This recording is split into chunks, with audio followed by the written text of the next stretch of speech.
Crime reporter کے لیے تو مشکل ترین مرحلے آتے ہی رہتے ہیں، کبھی جان سے مارنے کی دھمکیاں، کبھی مقدمے کی دھمکیاں، کبھی ادھر سے تھریٹ، کبھی ادھر سے تھریٹ. یہ تو زندگی کے سلسلے ہیں.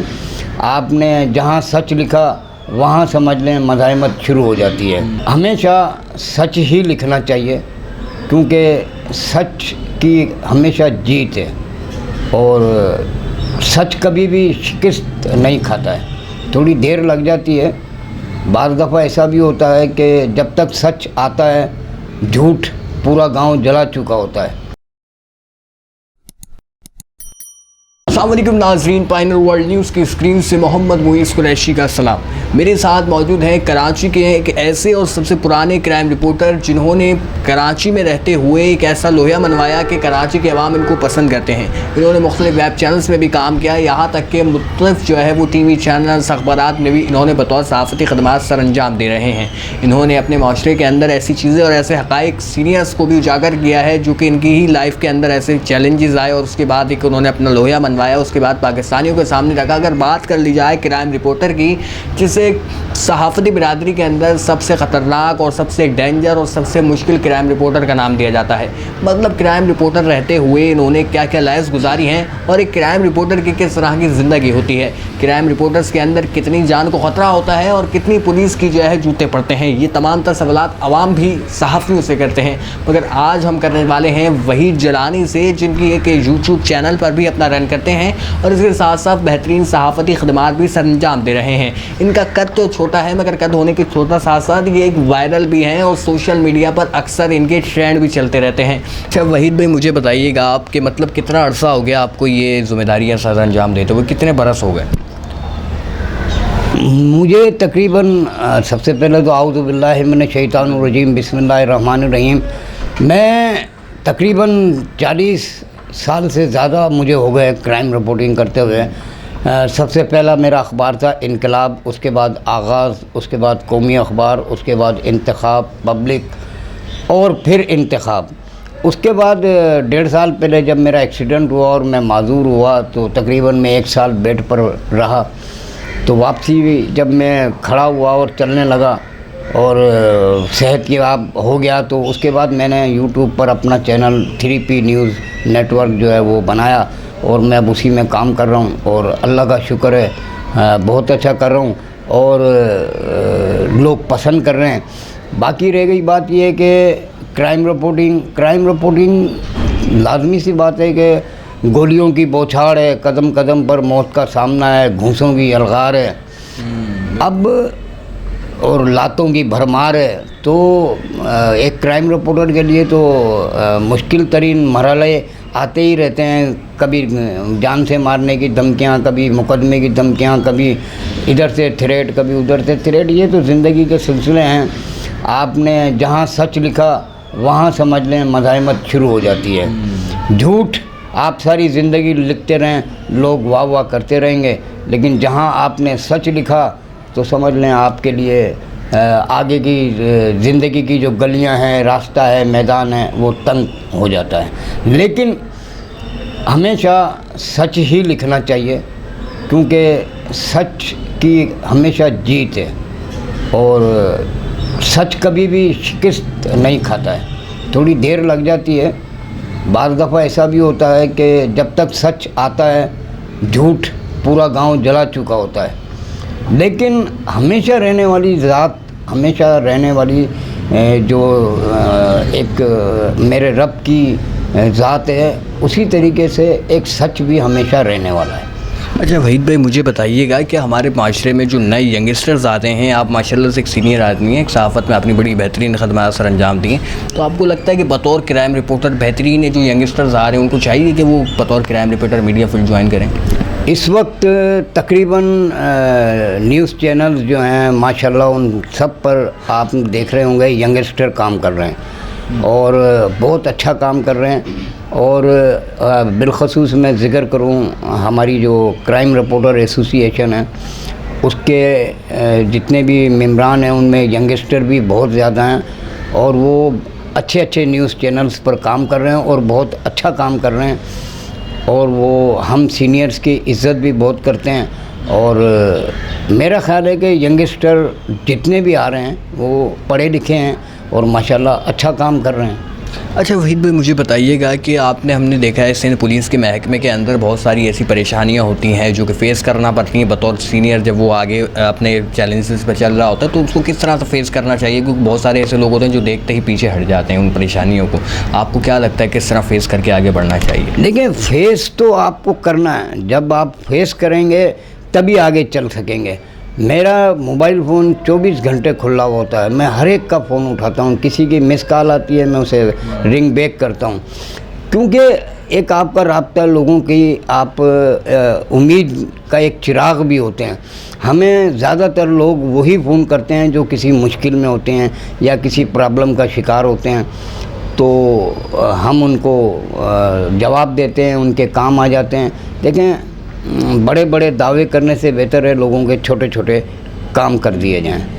اچھا وحید بھائی مجھے بتائیں آپ کا لائف اسٹائل کیا ہے، کتنے بچے ہیں، شادیاں کتنی کیوں ہوئی ہیں، اور کیا لائف اسٹائل ہے آپ کا؟ ہاں یہ بڑا اچھا سوال کیا۔ میری 1992 میں شادی ہوئی تھی اور ایک ہی شادی ہے، اور 9 بچے ہوئے تھے جس میں سے 3 بیٹیاں اور 2 بڑے بیٹے جو ہیں وہ انتقال کر گئے۔ بڑی بیٹی کی شادی کر دی ہے، اس سے چھوٹا بیٹا ہے وہ ہمدرد یونیورسٹی میں زیر تعلیم ہے، BS انگلش کر رہا ہے۔ اس کے بعد ایک بیٹا اور ایک بیٹی ہیں، چھوٹا بیٹا میرے ساتھ ہی ہوتا ہے تقریباً، اور بیٹی جو ہے پڑھ رہی ہے، دینی تعلیم بھی حاصل کر رہی ہے، اور کوشش کرتے ہیں ہم لوگ کہ روکھا سوکھا کھا لیں۔ اللہ تعالیٰ نے بہت صابر اور شاکر بچے دیے ہیں، اور کبھی بھی انہوں نے مجھے کوئی ایسی فرمائش نہیں کی جو میں پوری نہ کر سکوں۔ اچھا مجھے بتائیے گا آپ نے ماشاءاللہ سے جب آپ نے اسٹارٹ لیا تھا تو آپ کو بھی یہ شوق تھا یا آپ پر پریشانیاں تھیں کہ آپ نے فیصلہ کیا کہ میڈیا فیلڈ میں جاؤں اور میں بطور کرائم رپورٹر کی ذمہ داری سر انجام دوں؟ میں شروع میں ڈراموں میں کام کرتا تھا، اسٹیج ڈراموں میں۔ میرے KTN میں بھی 1.5 گھنٹے کے ڈرامے چلے ہیں، سین TV پہ بھی میرے پروگرام چلتے رہے ہیں، پانجا پان میں آیا ہوں۔ اور اسی طریقے سے میں جب رپورٹنگ میں آیا تو میں صرف ایک اخبار میں ایک ٹنڈو اعظم کے ہمارے استاد ہیں سید احمد شاہ بلی بھائی کے ساتھ میں آیا تھا دفتر میں، تو اس وقت بچوں کا صفحہ تیار ہو رہا تھا، تو میں نے کہا میں کامیڈی خبریں ہیں وہ دوں لکھ کے، انہوں نے کہا دیں، میں نے انہیں لکھ کے دیں، وہ بہت پڑھ کے ہنستے رہے، بولا یار اس کو تو یہیں چھوڑ جاؤ۔ میں اس دن سے بچوں کے صفحے میں کام کرنے لگا، پھر بچوں کے صفحے کا انچارج بنا۔ اس کے بعد پھر میں نے کچھ ٹائم فلم رپورٹنگ کی، کچھ ٹائم جنرل رپورٹنگ کی۔ اس کے بعد آج تقریباً مجھے 40 سال ہو گئے میں مسلسل کرائم رپورٹنگ کر رہا ہوں، اور یہ میرا لائف اسٹائل ہے کہ عاجزی، انکساری اور قناعت پسندی اور صبر اور شکر، پہلے شکر پھر صبر اور تقسیم۔ اللہ تعالیٰ اگر کچھ دے دے تو اسے تقسیم بھی کر لیا جاتا ہے۔ اچھا وحید بھائی مجھے بتائیں جب ابھی آپ نے ماشاءاللہ سے 40 سال آپ نے بطور کرائم رپورٹر میں لگائے، تو اس میں مطلب کبھی کوئی حادثہ آپ کے ساتھ رونما ہوا وہ آپ کہیں ایسی جگہ جہاں دہشت گردانہ حملہ ہوا وہاں بطور رپورٹنگ کر رہے ہوں، اس طرح کا کبھی ہوا آپ کے ساتھ؟ یہ تو اس طریقے کے تو سلسلے چلتے ہی رہتے ہیں، یہ تو کوئی ایک ہو تو بتاؤں، یہ تو ہر طریقے سے۔ ہاں سب سے زیادہ مجھے یاد ہے 1983 میں MRD کی ایک تحریک شروع ہوئی تھی، مومنٹ ریلیشن ڈیموکریسی۔ وہ اس میں مختلف جماعتیں تھیں جو گرفتاریاں دے رہی تھی، ان گرفتاریوں کے دوران ہمیں بڑی تکالیف کا سامنا کرنا پڑا، آنسو گئے۔ ہم نے کرفیو میں رپورٹنگ کی ہے، ہم نے لسانی فسادات میں رپورٹنگ کی ہے، چاروں طرف بس گولیاں ہی گولیاں، آگ ہی آگ، اور نہ آدم نہ آزم زاد۔ ہم پھر بھی رپورٹنگ کرتے تھے، اور کرفیو زدہ علاقوں کی رپورٹنگ کرنا تو آج تو میرا خیال ہے ایک تاریخ ہے، کوئی اس کی دوسری مثال نہیں ملتی ہے۔ اچھا وحید بھائی مجھے بتائیے گا، جب آپ نے اس کو اسٹارٹ اپ لیا تو آپ پر مطلب کیا ہم کہتے ہیں، کیونکہ بہت کب سے ایک بات چلتی آ رہی ہے کہ صحافیوں کے ساتھ زیادتی ہوتی ہے، ان کو جو ہے ٹھیک طریقے سے نہیں دیکھا جاتا، آپ کو لگتا ہے کہ فیلڈ میں ہوتا ہے ایسا سب کچھ؟ دیکھیں، میں نے آپ سے پہلے بتایا کہ صحافی کا کام لکھنا ہے. اب جب وہ لکھتا ہے تو سچ بھی لکھتا ہے، تو سچ لکھتا ہے تو وہاں پہ ہی صورتحال خراب ہونا شروع ہو جاتی ہے، کیونکہ سچ لکھنے سے ہمیں ہمیشہ روکا جاتا رہا ہے، ہمیشہ مختلف طریقوں سے، مختلف حربوں سے. لیکن اتنا کم از کم آپ جھوٹ بھی نہ لکھیں نا، اور خاص طور پر سچ میں جھوٹ تو بالکل نہ ملائیں بھائی، نمک کے برابر بھی نہ ملائیں یار. مطلب میں تو اس چیز کو سخت ناپسند کرتا ہوں. آپ کو اگر کوئی جھوٹ لکھنا ہے، کوئی ٹیبل اسٹوری لکھنی ہے، کوئی مضمون لکھنا ہے، وہ ایک الگ چیز ہے، لیکن آپ ایک سچی خبر کے اندر ایک لائن بھی اگر آپ نے جھوٹ لکھ دی تو دیکھیں، جو قلم کی جو خیانت ہے نا وہ قومیں تباہ کر دیتی ہے. اور میں نے دیکھا ہے کہ جب لسانی فسادات ہوئے تو لوگ صرف بی بی سی پر کان لگاتے تھے، اور بی بی سی نے اس وقت ایسا کردار ادا کیا کہ دل خوش ہو گیا. ہمیں ہمیشہ اس بات سے منع کیا گیا ہے کہ آپ خبر کے اندر کسی کی ذات یا کسی کی قوم نہیں لکھیں گے، کیونکہ ہم سب ایک انسان ہیں، مسلمان ہیں. یہ تو ہمیں تقسیم کے وقت یہ بنا دیا گیا، وہ بنا دیا گیا، مختلف چیزوں میں ہمیں فرقہ بازی میں ہمیں لگا دیا گیا، یہ تو سب ہمیں بٹوارا کر دیا گیا. تو بہرحال بات دوسری طرف نکل جائے گی. آپ اگلا سوال کریں. ہاں بس وحید بھائی یہ ہے کہ سب سے پہلے انہوں نے ہمیں وقت دیا اپنا، اور دوسری چیز ان کی انٹرویو اور ان کی گفتگو آپ تک پہنچانے کے مقاصد یہ تھے کہ ہمارے معاشرے میں دیکھا جاتا ہے صحافتی برادری کو بدنام بھی کیا جاتا ہے. اس کے ساتھ ساتھ دوسری چیز یہ ہے کہ کرائم رپورٹر کے پوچھتے ہیں ہمارے نوجوان ینگسٹرز کہ کرائم رپورٹر کیسا فیلڈ ہے، اور کرائم رپورٹر میں کیا واقعی انسان کو گولیاں کھانی پڑتی ہیں، کیا کرنا. تو وہ سب آپ وحید جیلانی صاحب نے آپ کو ڈسکس کر کے بتایا ہے تفصیلی.